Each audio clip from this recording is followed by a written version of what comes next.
Salve pessoal, seja bem-vindo ao canal do Professor Pedro. Hoje a gente vai discutir projeção do Focus em relação ao que está acontecendo com o nosso endividamento e algumas variáveis macroeconômicas, explicando por que, na minha visão, o Focus tem errado de maneira consistente e isso tem causado prejuízo, inclusive para você, que acaba levando em consideração as projeções das grandes casas de economia do Brasil na hora de fazer os seus investimentos, na hora de votar, na hora de pensar sobre o que consumir, o que poupar.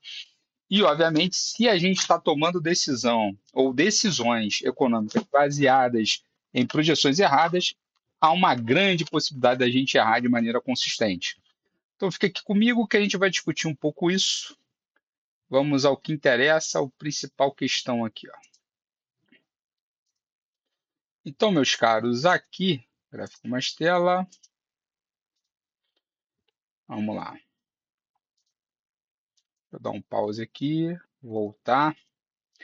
Então, a principal questão de hoje. Se fala muito, peraí, sobre o endividamento que está crescendo, o endividamento está explosivo. Bom, não é isso que o gráfico está mostrando.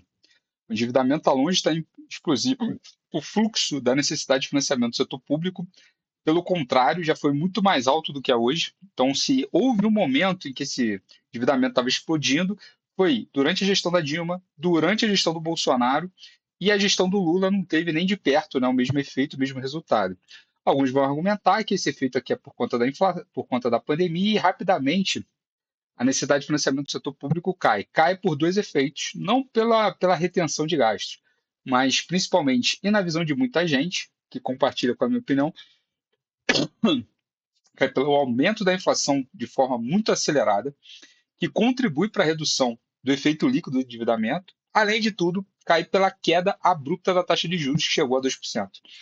Quando os juros começam a subir, naturalmente esse efeito aqui já aconteceria a transição de Bolsonaro para Lula. Além disso, tivemos uma questão que é puramente contábil, porque o nosso déficit, ou a necessidade de financiamento do setor público é calculado pelo regime de caixa, não regime de competência, e a gente desprezou diversos tributos aqui, ou seja, colocamos na conta dos estados a redução dos tributos de combustíveis e não fizemos os efeitos compensatórios.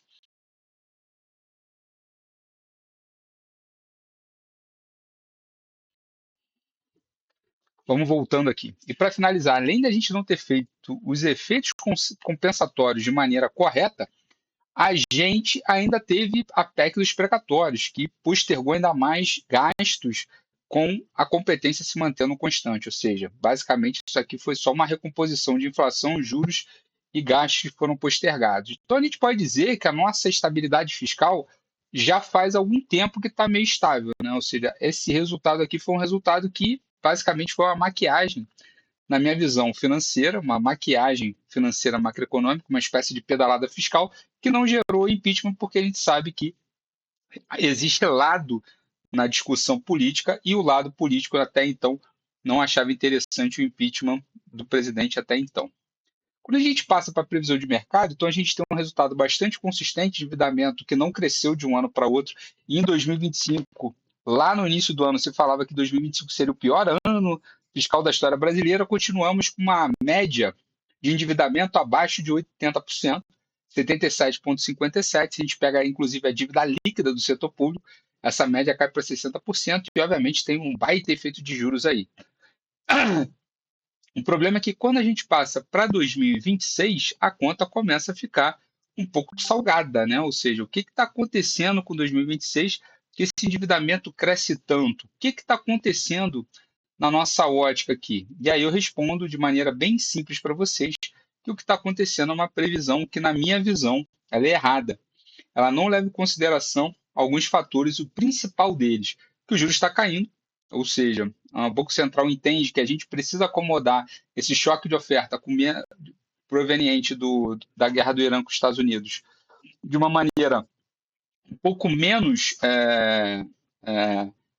austericida, né? Ou seja, um austericídio ou uma espécie de austeridade econômica que levaria a uma quebra do Brasil, porque subir juros com choque de oferta não existe nenhum receituário econômico que diga que isso faça algum sentido. Então, a gente espera que o Banco Central, inclusive, coloque isso na sua comunicação.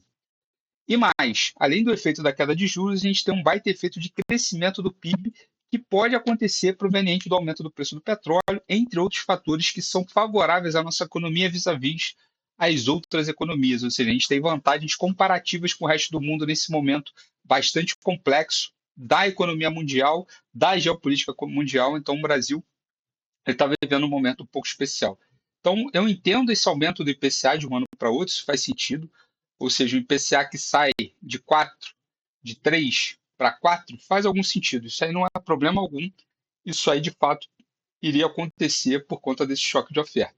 O que não faz sentido é saber que o Banco Central vai reduzir a Selic com mais inflação e mesmo assim achar que o endividamento vai explodir quando a gente olhou lá no gráfico da necessidade de financiamento do setor público e não há pressão de alta.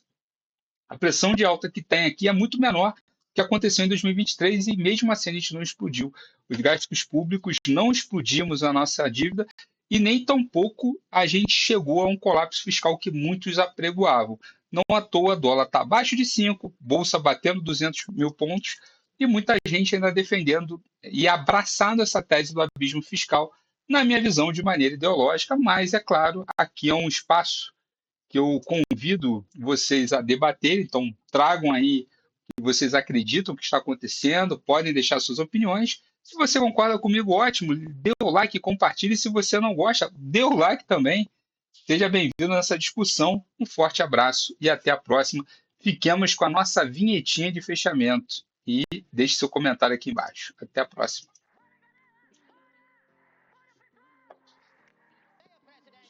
Jair Bolsonaro.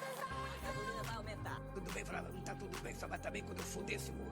Aí depois aparece um tal de sábio, um rapaz que eu achei que era até moderno, porque era todo moderninho, ó, cor de rosa. Desculpe-me. I'm sorry. Mas nessa terra, eu me sinto no Brasil. A agenda foi muito intensa. Hoje eu só vou agora, eu tava um pozinho da rabiola e eu não ia dar entrevista totalmente, sabe, desconectado com a minha beleza. Então, Mas tá certo, rapaz. Ninguém vai libertar, rapaz. O governo tá certo, rapaz. O governo tá certo. Olha aqui. Feijão aumentou. quando eu coloco o choque, eu me transformo no Zé Pitt. Eu falei, Agradecer o Dildo e o Pedro e o Ivo, que foram fundamentais para que isso acontecesse. Esse canal é um espaço pessoal, resolvendo as corporações e instituições.